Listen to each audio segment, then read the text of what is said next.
is. Welcome back to Control Room, folks. It's me, Joe Pasevich. It is December 10th, 2025. It is a Wednesday night here in chilly Marshfield. The wind is picking up. It was a nice day today, but now we're going to go back into a deep freeze, so get ready for that. But basically, it's not going to be too wet. No big snows or rains forecasted, so we're thankful for that. And guess what?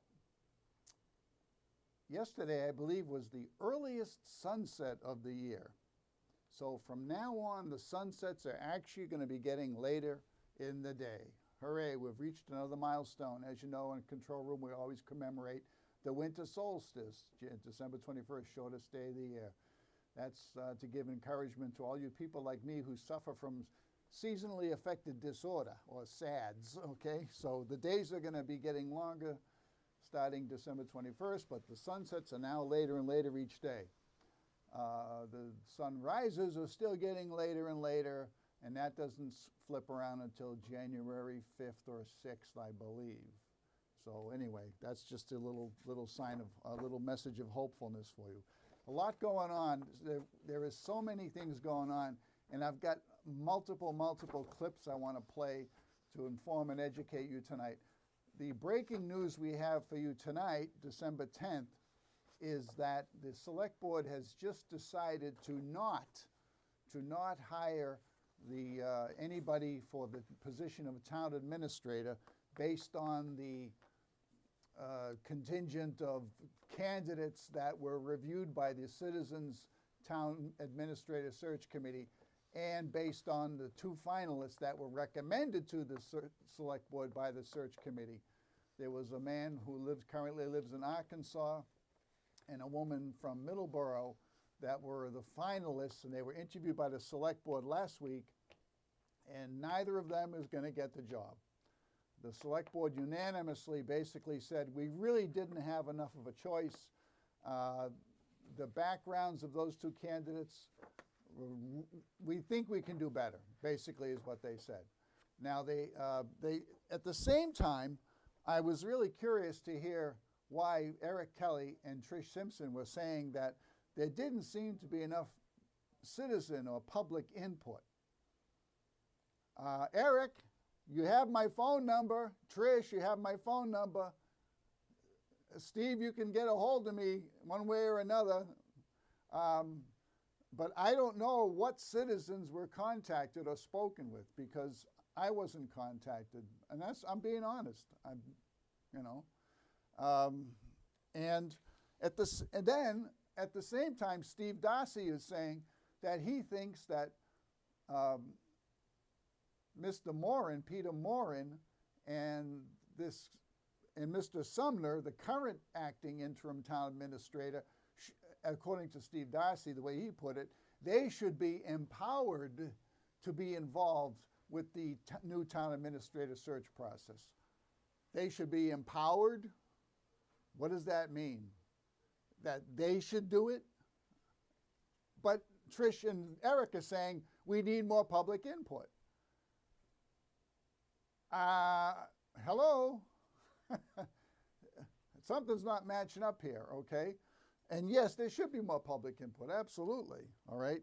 And there should not be control of the search committee as there was by the insiders, by the establishment. Remember, only 2 relative outsiders on a board of 7 participated on that citizen search committee.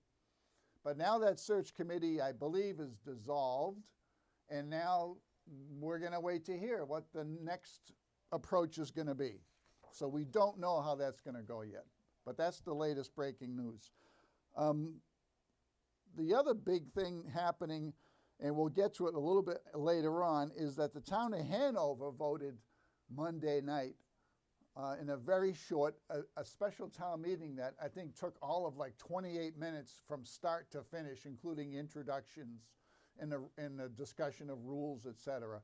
28 minutes to get through 5 articles on the Hanover special town meeting. Among them were 2 articles having to do with MBTA zoning, like we went through here in Marshfield. The same kind of idea, where the state is trying to ram MBTA zoning onto 177 communities, mostly in eastern Massachusetts. It's a canard, okay? In my view, it's just a canard in order to get developers more work to build high density, high occupancy units in the suburbs to take some of the burden of basically what has now become the serf class and put that on the suburbs while simultaneously breaking down the structure, the societal and political structure of the suburbs, okay? It's a massive social experiment that's going on.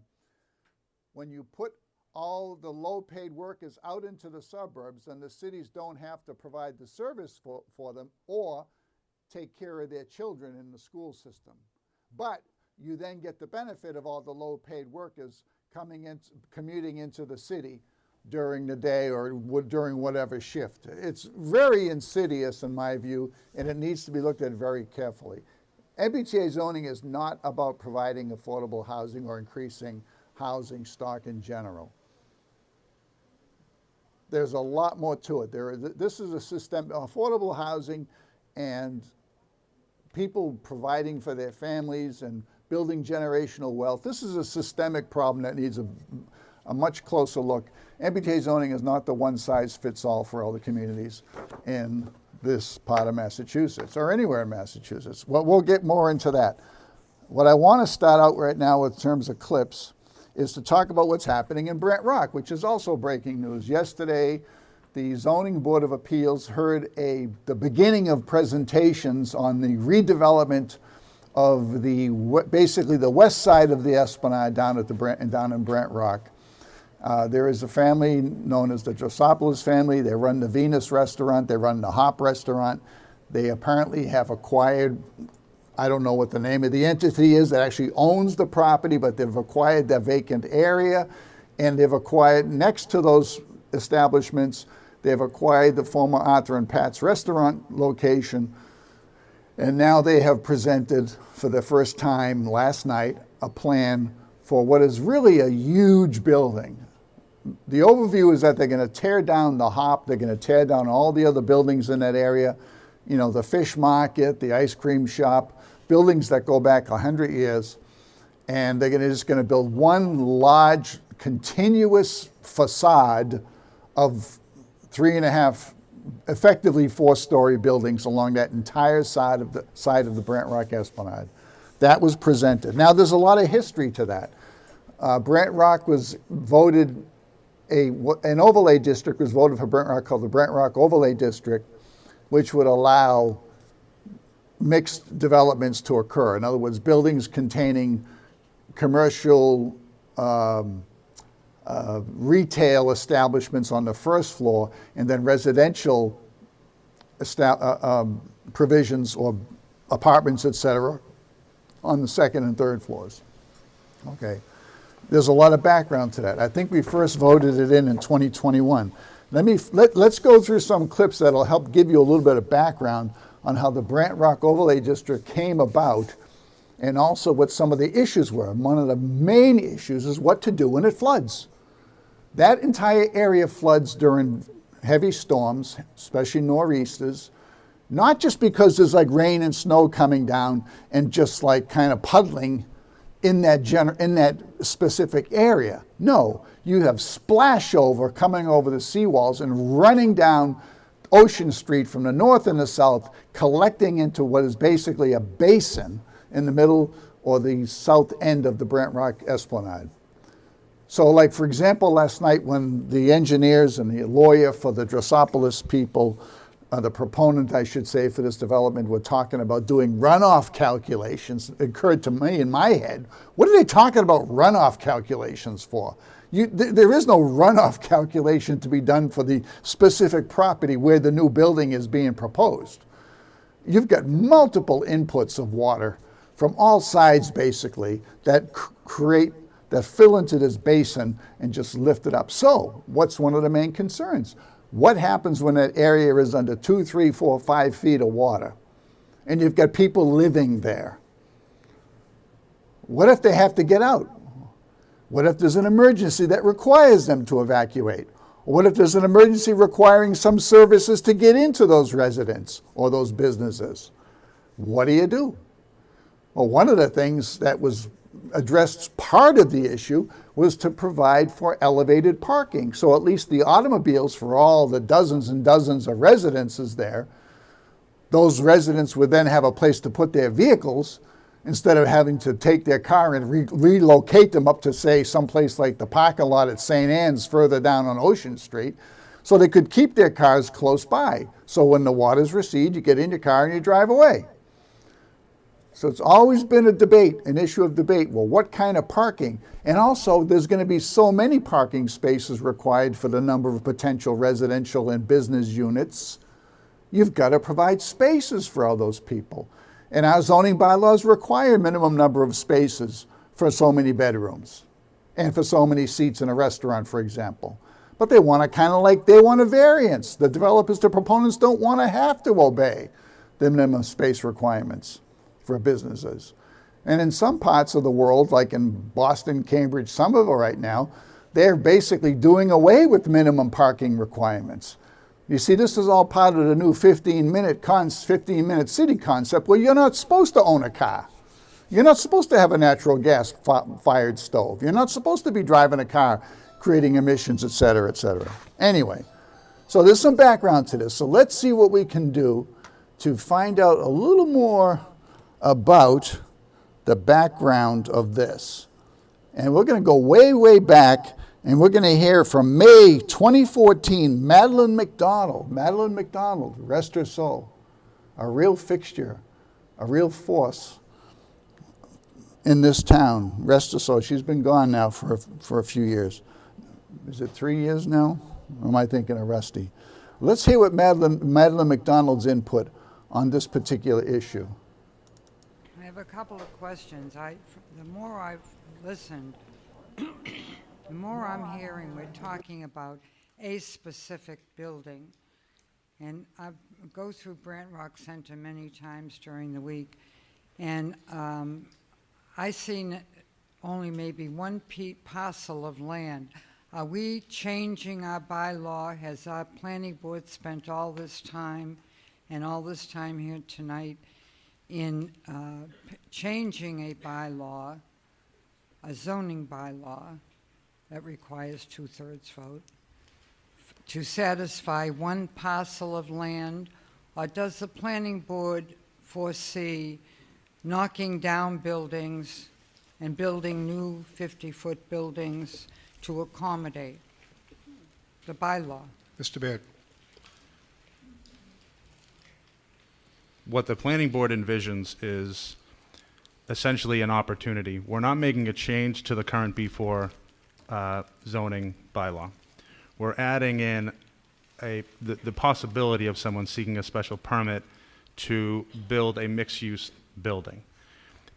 Specifically, with respect to what the vision is, this particular rendering you see here would be a replacement of a current building that exists. So to speak to the previous speaker's point as well, there aren't more stores going in. We don't even really know because it's all subject to special permits. So were it already too congested, that special permit would not be allowed. If it were a project that the Zoning Board of Appeals felt that was in the best interest of the town for the number of reasons that we've specified, specifically floodproofing in this area, then that is something that the Zoning Board of Appeals would take under consideration. So then, in fact, we are doing this for one specific piece of property. Mr. Baird. No, this impacts the whole B4 district. And as I'm looking at what you have up there on the screen, if you're talking, your comment, as I understood it, said there would be no new businesses. So why are we having all of this discussion? Mr. Baird. We're having the discussion because the planning board felt that this would be a good opportunity to develop something in that area, specifically in the B4 district of Brant Rock. So there was Madeline McDonald. So that gives you some background. There was a lot of discussion about what conceptually was going to be happening down there with the institution of the overlay district, okay? People right away are concerned from the get-go, day one.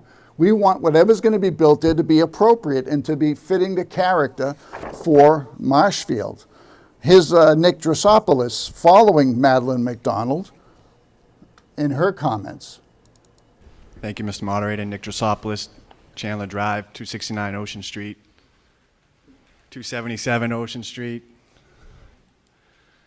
As regards to parking, we've been business owners in Brant Rock for over 35 years. Parking's always been in the back of our mind. We understand that the residents' complaints. We will do our best to create on-site parking for our residential use if this bylaw is passed. Into regards to Mr. Feeney's vacant buildings in the center of town, that's all retail. I mean, it's all on how the business owner wants to sell his own property. We want to bring business into this town. I think everyone in this auditorium has been through Brant Rock a number of times. We have a number of successful businesses in Brant Rock. We feed everyone. We're all live in Marshfield. We are all residents here. We're one big family. We just want to make this area a beautiful area, just like the Situate Harbor. They had this same discussion. They passed it, and they have a beautiful, beautiful boardwalk down there, and everyone celebrates in Situate. Mr. Moderator, I move to motion to move this question, please. Thank you. I'll accept that. We all want what's beautiful, but do we necessarily want Situate and Front Street and Marshfield? I don't think so. And if Mr. Drosopoulos, the project proponents, are very concerned about parking situation and providing for parking and for safety, well, it's still not being addressed. In fact, they're looking for a number of variances related to parking requirements. Now, here comes the issue about what to do about parking in an area that is basically a basin that fills up with water from 4 different directions. And it became a point of contention at the ZBA hearing last night, whereas the attorney for the proponents was basically saying, he was almost implying that there was some malice. He referred to the requirement that the parking be elevated as being a kind of poison pill. I think that's the term he used. But here's Eric Murphy at the special town meeting on October 2021, and this is where the issue of how the parking would be constructed came up. And Eric Murphy makes an amendment to the requirement. Let's see, where are you, Eric? There you As you are. all know, Brant Rock floods almost every new moon, every full moon. It's not really conducive to parking, and we're adding an extra story, which is going to double, or an extra half story, which would equal a full story, which would double the parking going on there now. I would like to propose an amendment to this article, Section K. I would like to propose where it says, it is recommended that residential parking be located above mean flood elevation. I would like to delete recommended that residential parking and insert residential parking must be located above base flood plain. Because if the parking is underneath the building, there will be 100 cars in 2 o'clock in the morning at high tide, and no one's coming down to move them. All right, I would recognize Mr. Guimond, Town Planner, in response to your amendment. A suggested, possibly cleaner way to do it, to replace the word recommended with required. It is required that residential parking be located above the base flood elevation. Would that satisfy you, sir? That would satisfy me. All right, Yes. why don't we go with the more simple, the more direct amendment? There you go. That's what happened. So Eric Murphy motions to remove the recommended. What kind of zoning article would say it's recommended that you do something like that? It's like saying, and here are the following optional provisions. Hello? All right. First of all, that's very flawed construction. Now, I have a clip from the lawyer for the Drosopoulos family, for the proponent. And let's see what his input was. Would you prefer a project that's all residential on one side and all commercial on another? If that is a project that you like better and it's still going to end up not having elevated parking, then we can look at that. It would still require, as the building commissioner indicated, a use variance, except, it would require a variance for multifamily use as opposed to the variance from this elevated parking requirement that was slid in without any analysis or basis. So one way or another, we would need variance relief. Well, so I was at that town meeting. I was a legislator there that night. And if I remember right, didn't the person that amended that article, all they did was change the word from recommend to must or something like that? It was a minor change.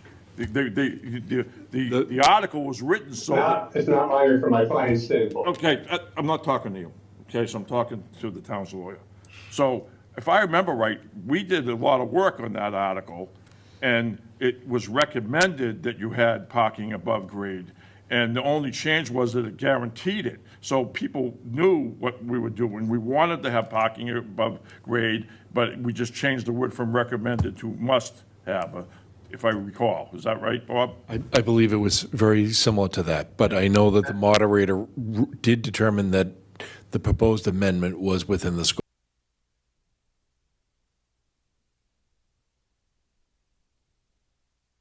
So that's what happened. You heard the attorney for the proponent say that the amendment was made, this is way back in 2021, without analysis or valuation or something like that. And so he's basically saying it's flawed. And then Attorney Galvin says, well, basically, he said, well, if you want to challenge the very essence of the zoning regulation, then you can try that in court. However, judges do tend to give heavy deference to town boards and to town meetings. So in other words, it's probably not going to go anywhere. So you can get in your kicks now, take a few shots now, but it's probably not going to make any difference as to how this gets decided. The requirement that you have elevated parking is probably going to stick, okay? So that's what, I want to wrap that issue up. But you heard me earlier at the start of the show say, hey, Eric and Trish, give me a call, all right? Because they both said they want public appointment. Well, apparently, Eric has big ears. So guess what, folks? Guess what just happened? Take a look at this. What are we doing here? Look who's here. Eric Kelley. How you doing? Good job. How are you doing? Long time no see. Thank you. Yes, long time no see. Thank you. This is my puppet, everybody, okay? Eric Kelley. He does everything I tell him to do, not, okay? Eric, thanks for stopping by. I heard I did give the breaking news that we're not going to have either Leilani or Kyle Gefkin as our new town administrator. But before I came to the studio, I did hear you say that you want more public participation, number one, and also that there was going to have to be some kind of new structure, but you both like Mr. Moran and you both like Mr. Sumner. They're both seasoned TAs, and and Steve suggests they should be involved. What was the decision, and what are we going to do going forward?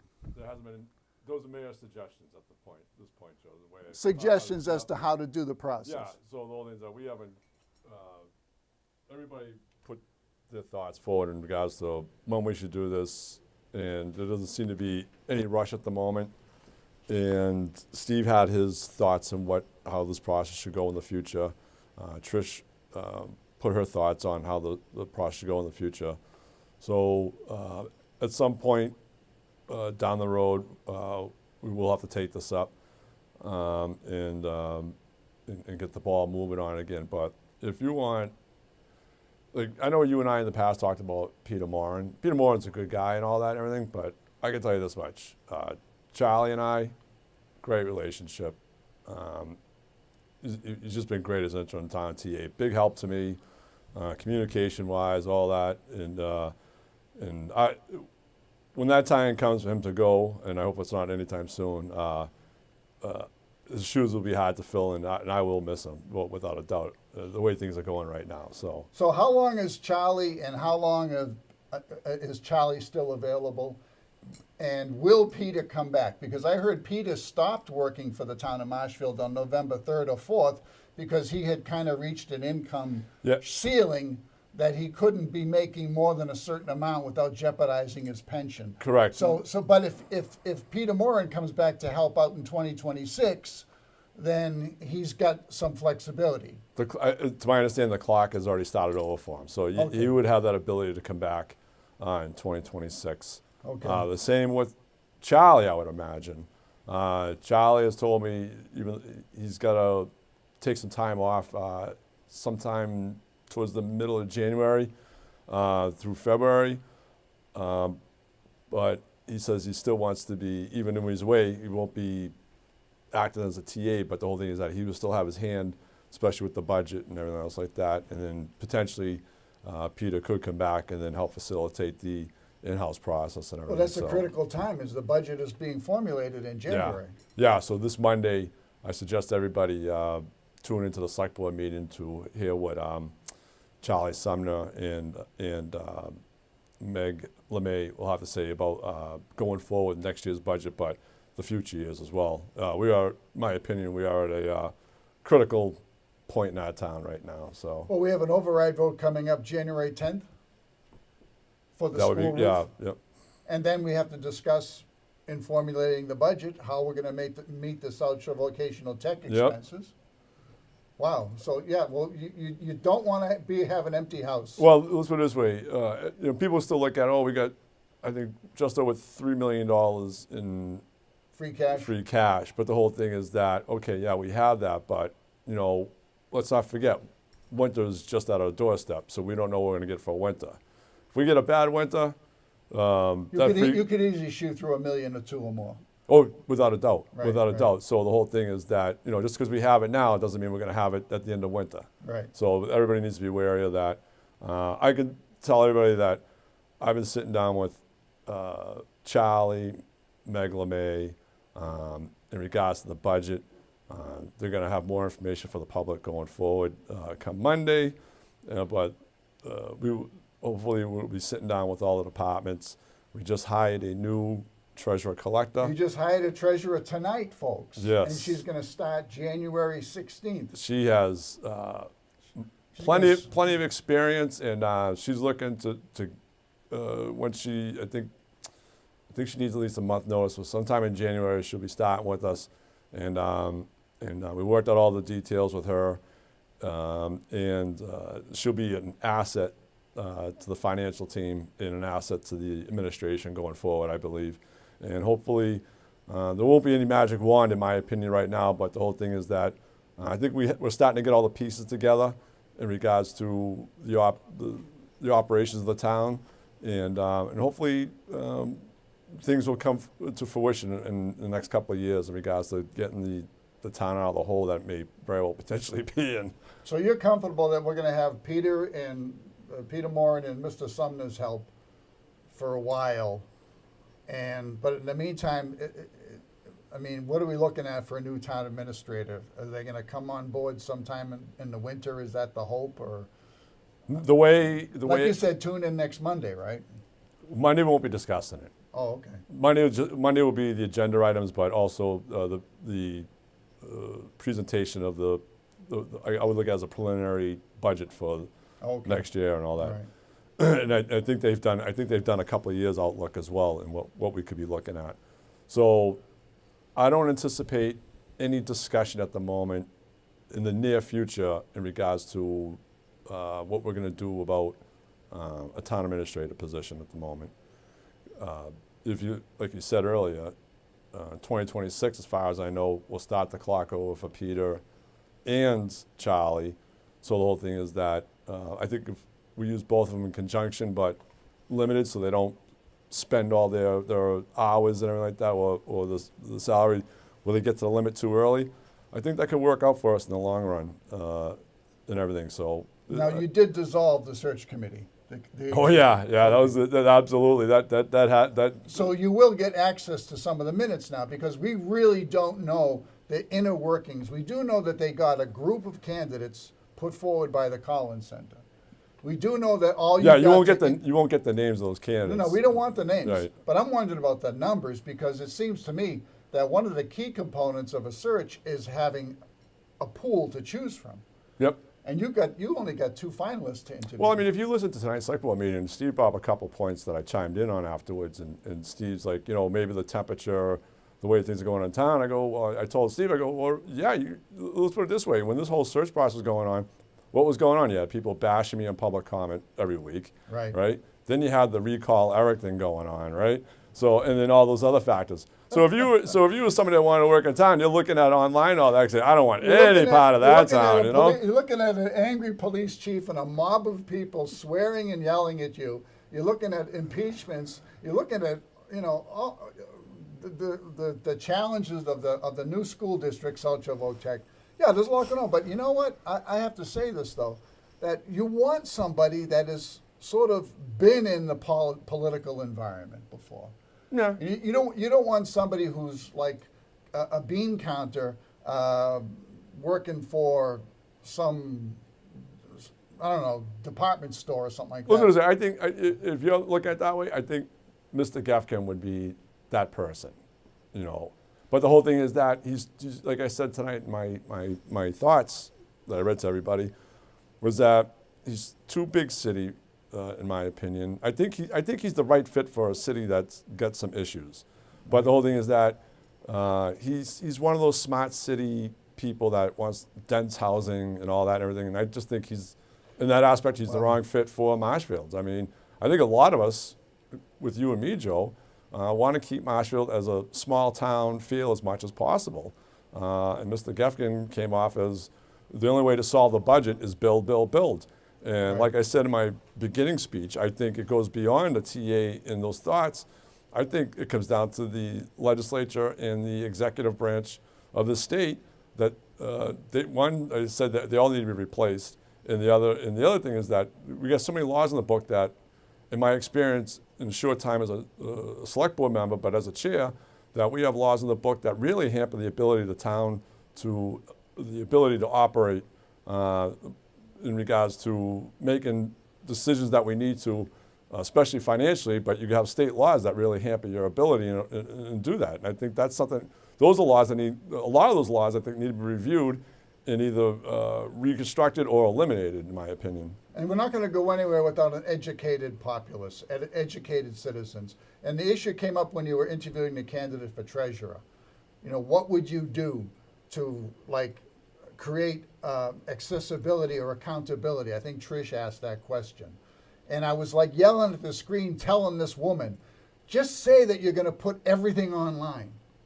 You know, I've said it, Pam Keith, especially #1 in the town, has said it and complained about the content of the town report and what's available, and it needs to be presented in a way that most people can understand. To me, that's a key transparency issue.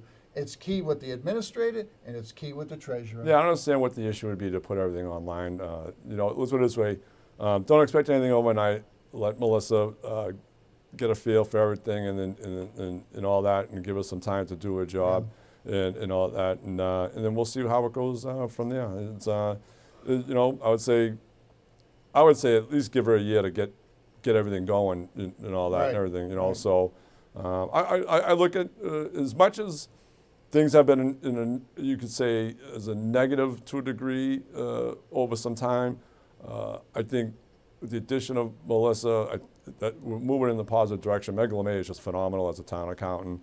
Like I said, Charlie Sumner, excellent. You know, my relationship with Peter was touch and go and all that. So I hope when he comes back, it's going to be, if he does come back, I hope that's going to be a lot better in the long run. Well, I think Peter Peter especially, and I don't know about Charlie, but Peter has got a lot of ties with people in town already. So I don't know if that had an effect on how he operated, but I was always a little bit leery of that because he was the town administrator in Norwell when Bob Galvin was the town council and still is the town council there. And, you know, there's other connections that Peter has. So I don't know if he was giving undue deference or maybe leaning toward too much towards deference. At some point, you really want someone to stand on their own and give their opinion without having to worry about how it might affect someone's feelings or other Right. predispositions, you know? So you want kind of an independent, objective person. And I worried about that with Morgan. And if he comes back, I you know, give us your best judgment, and that's it, you know? Yeah, well, it's, judgment is one thing, you know, it's. Be objective. It's, I'll be public about it. I have my reservations, but, you know, Yeah. we'll have to wait and see. Well, you guys are going to have to set the boundaries for these guys, you know? And, hey, reach out anytime, Eric. Well, Joe, you know Everybody something? tells me I'm running the town, but I don't sense that at all. Here's the thing, Joe, is that I get out of the meeting tonight and I go to my car and look at I'm like, oh, it's just after 7. I'm like, I wonder if Joe's doing slow tonight. Maybe I can do a surprise sure. pop in, you know? So I get down there like, oh, he is. It's like, Everybody's watching Control Room right now. well, yeah, now probably. I've got 18,000 people watching me right now. So, like I said. Divided by 100. So I would say, I would certainly suggest everybody watch Monday's select board meeting. Excellent. And Okay.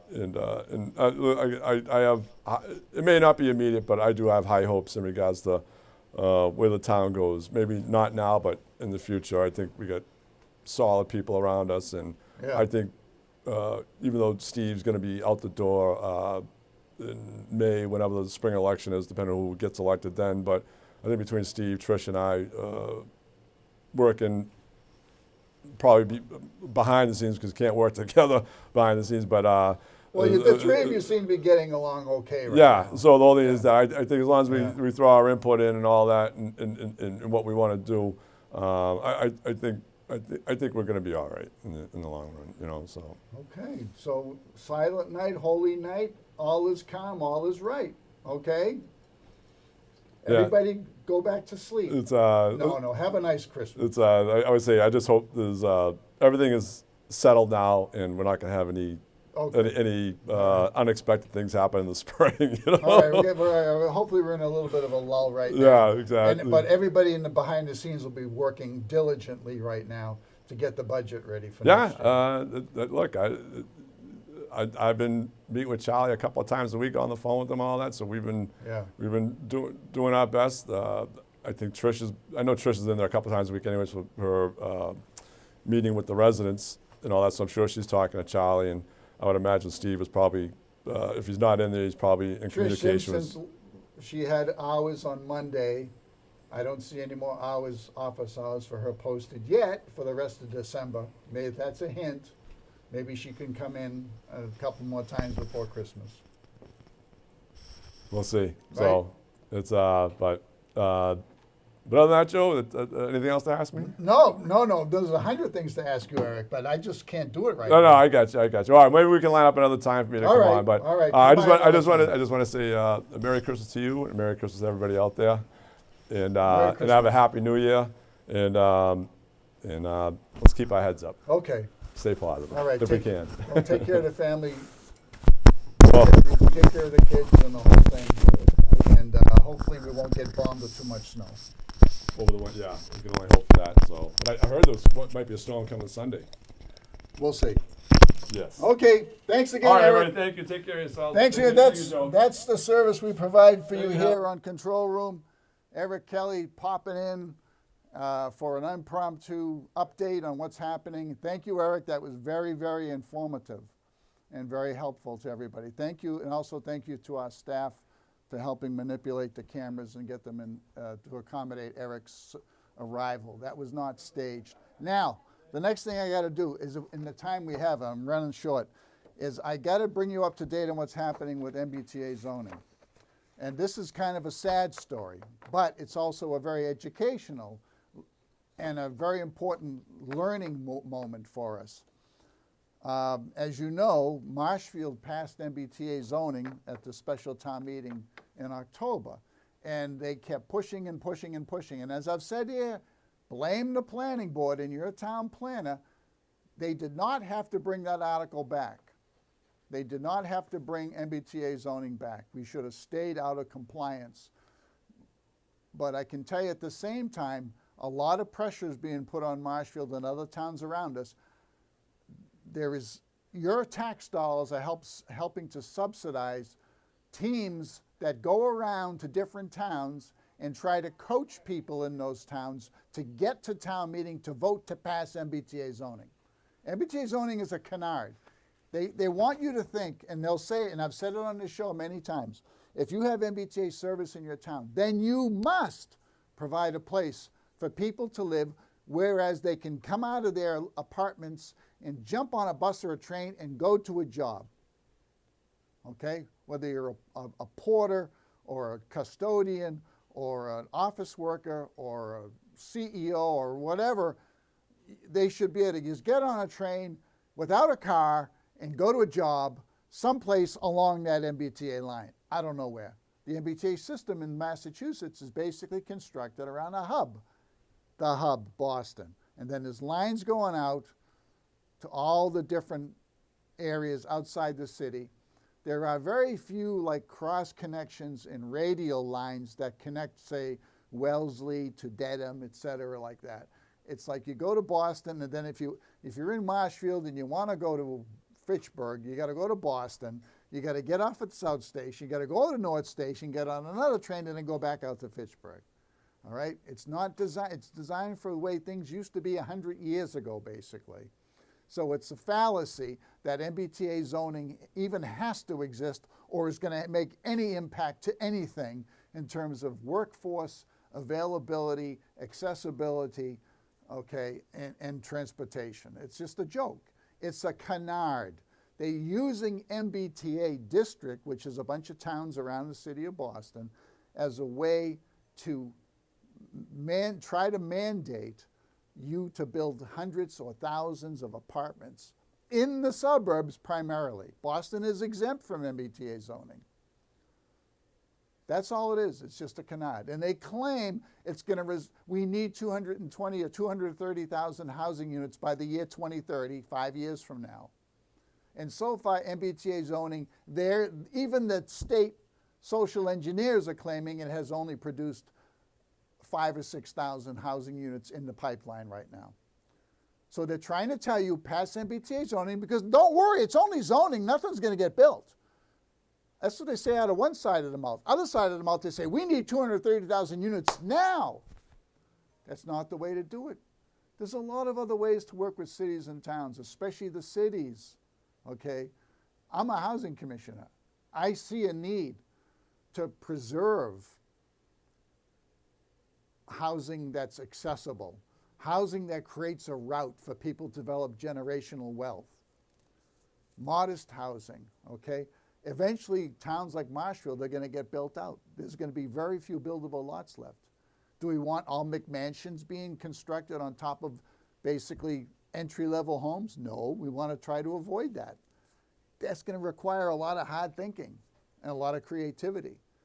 It's a really big issue, and MBTA zoning is just a way for the state to establish a way, a precedent for telling towns, especially suburbs, how to develop and how to plan. That's all it is, because the existing zoning law, Chapter 48, says under Section 5 that a town can change its zoning only with the vote of the main legislative body. In the case of Marshfield, town meeting only can change the zoning around the town.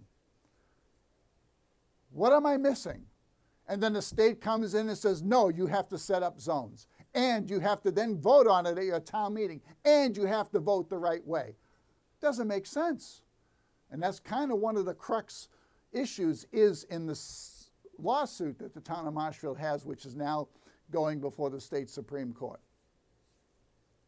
But in the meantime, they're using, when the law was passed, it was very innocuous. There wasn't much to it. It was like, well, if you don't adopt MBTA zoning, guess what? Well, there's a couple of grant programs that you won't be eligible for. It doesn't say state aid is going to be cut off. It says there are programs that you voluntarily seek out to get a grant from. You don't have to be applying, if you don't want, to some of these grant programs. But in any case, you won't be able to get that grant award now because you're not MBTA zone compliant. So what? So the town misses out on $100,000 or $200,000 of funding a year in a budget that's over $120 million. They made a big deal about Milton. oh, Milton's going to lose $1.7 million or $1.4 million in grants in a budget that's over $225 million. So what? Keep your grant. All right? Find a way around that. And that 1.4, 1.7 is not for like any 1 year. It's over a period. It's like Marshfield Town Meeting. They tried to make you believe that Marshfield was going to lose millions and millions of dollars in grants if we didn't pass MBTA zoning back in October. They were adding up grants going back like 10 years.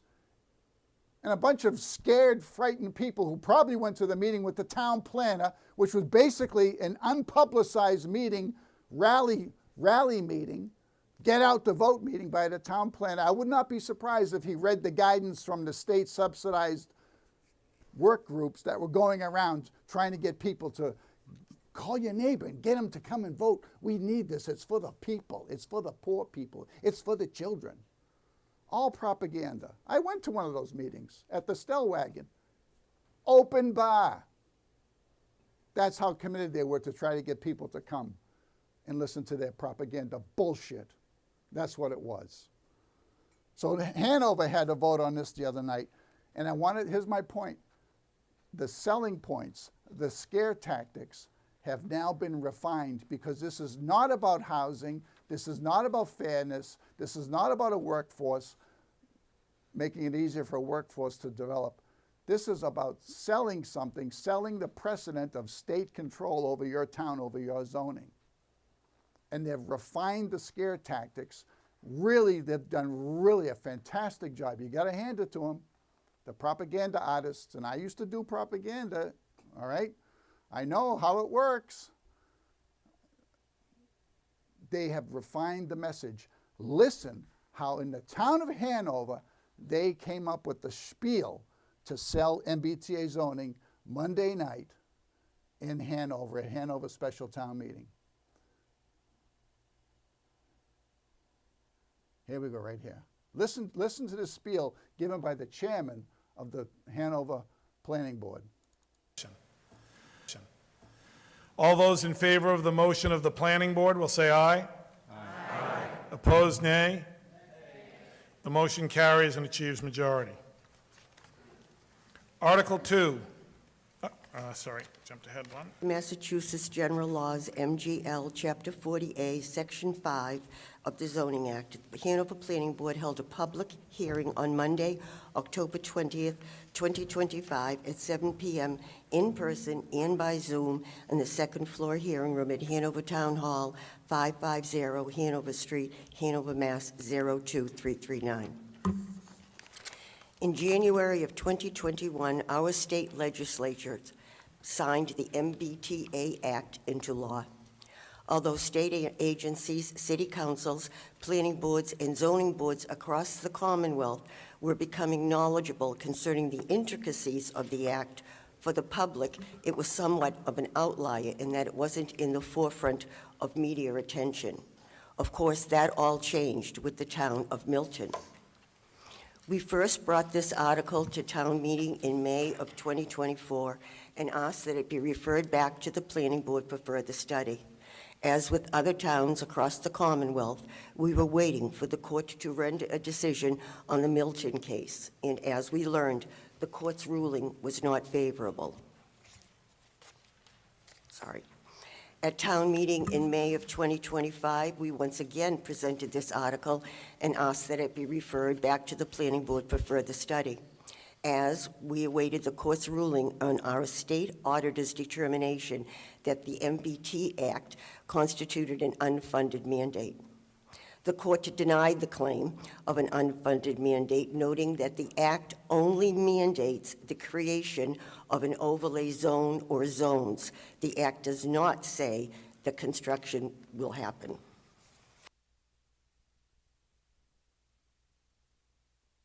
So that's a court case that Marshfield was involved in and other towns were involved in, because the state auditor had determined that MBTA zoning was an unfunded mandate, because it would eventually result in putting more burdens on towns to plan and lay out and then support through town services like water, sewer, schools, emergency services, the new populations that would be coming into those developments. And the state fought against it. And a judge in Superior Court here in Plymouth said, yeah, it's not unfunded mandate because actually there's no funding going on right now because there's really nothing being built. This is an exercise in cognitive dissonance, trying to get you to believe a stupid, flimsy court ruling that doesn't really, in a practical sense, look at what the real impact of MBTA zoning is. It's not speculative. You're telling people that you have to make way for someone to come in and put 1,158 apartments in Marshfield. You're giving them as of right. They don't have to go through any special processes or ask for variances. It's almost as good as being done. Just to have that looming over you and that it could fall on you like a hammer at any time is enough. And then what? Is that when the town is supposed to then say, hey, this developer is forcing an unfunded project on the town? The judge is going to say, well, it's not really a mandate. Besides, town meeting voted for it anyway. And as Attorney Galvin in Marshfield will tell you, the courts always give deference to town meetings and to town boards. So what's the judge then going to do? Oh, well, actually, yeah, you came at me before saying that this law was an unfunded mandate, and I told you it's not because nothing's getting built. And then you say, but Judgey Wudgey, now they're going to build it. And then the judge is going to come back and say, oh, well, but your town meeting voted for it. Wow. What kind of a weird twilight zone are we living in? Wow. Under the guidance issued by the Attorney General's office,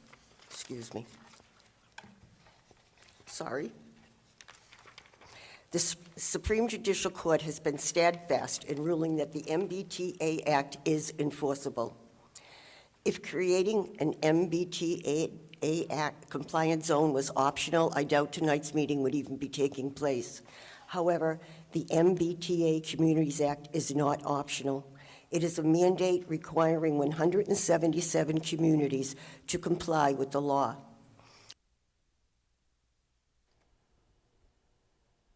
Okay, she says the Supreme Court said it's enforceable. Enforceable how? Well, enforceable according to the law.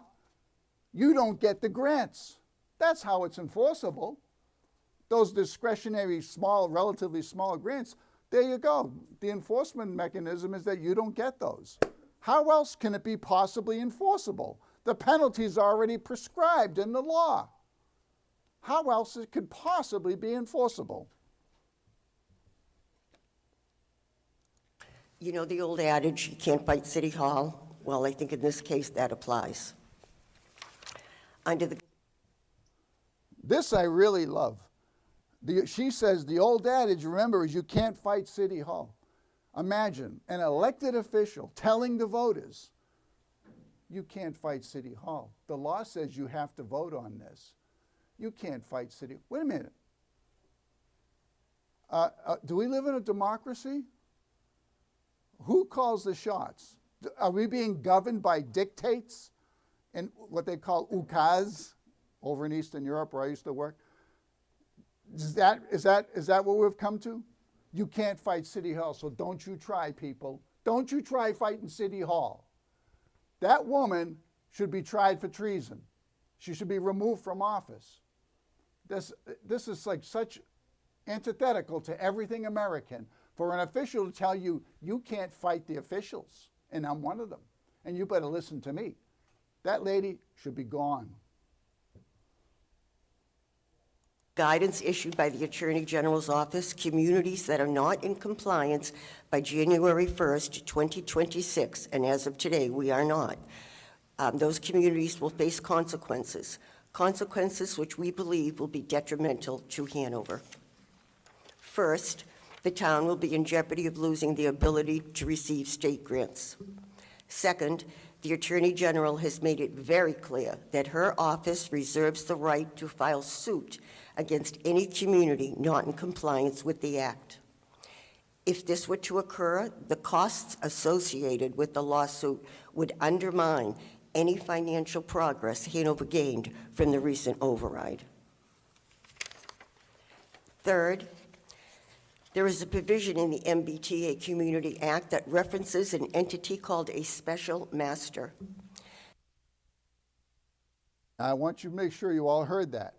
This woman said there is a provision in the MBTA Community Act that provides for a special master. Could someone please show me where in the law it says there's going to be a special master? She said it. There's a provision in the law that says there's a special master. Owen would have to spend money to fight this in court. You know what I say? Let the Attorney General or whatever foolish person, let them sue all 177 communities, okay? They have to go to court because the Attorney General doesn't appoint a special master. A court can only do something like that. And if you look at the rules for how special masters are appointed, there's nothing in there that hints this would apply in this case. You might have heard of special masters and receivers in the case of Chelsea and Lawrence. I was talking to a firefighter up in Lawrence recently. I says, who's your boss there? Who sets the, we're talking about fire departments, how they're run and stuff like that. He's like, well, we're under state control. Yeah, there's so much corruption and mismanagement in those places. They have to have like certain receivers. Remember, Chelsea went into receivership and then they took years. I think it was the school system and I think the central management too. And it took years for them to go through it and get their books straightened out, and then they came out of it. But this woman is a danger to the American system. This is an independent, court-appointed individual who can impose zoning changes on a community if the community fails to comply with the law. The special master would scrutinize a town's compliance plan, and if found unsatisfactory, could draft a completely different zoning bylaw to achieve the requirements of the law. If that were to occur, we could lose control of the Hanover Commons site. For example, say the special master was not in favor of zoning only one site. Under the law, the 5 sites could be zoned. Now you're getting to what's called speculation. They think like a special master is going to come in, right? Like a retribution squad, okay? It's like the partisans attacked a Nazi supply train. So Heinrich Himmler is going to send a squad to the village where the train was ambushed, and they're going to round up 500 residents and machine gun them. I mean, this makes no sense. In the worst case scenario, probably if there was ever a special master, which I highly doubt, which I've heard from attorneys is not ever going to happen, can't happen, they would probably come in and say, yeah, well, the zone's going in where it was already laid out, and end of story. But again, the town meeting has to stand up. The citizens have to get educated and stand up. He or she would have the sole authority to create multiple sites throughout the town without any input from the community. A responsibility of the planning board is to protect Hanover's ability to guide. And there they go. They're protecting you. We're doing the safe thing. Those who desire safety by giving up liberty deserve neither. That's been attributed to Benjamin Franklin. I'm out of time, and I've still got like lots of clips to play. You're going to have to come back next week, my friends, to get more of these wonderful clips. Thanks again to Eric Kelley for stopping by. That's all I have for you tonight. Good night, folks. I'm Joe Pasevich for Control Room. Have a wonderful weekend. Try to stay warm and all that kind of stuff, okay? You unlock this door with the key of imagination. Beyond it is another dimension. A dimension of sound. A dimension of sight. A dimension of mind.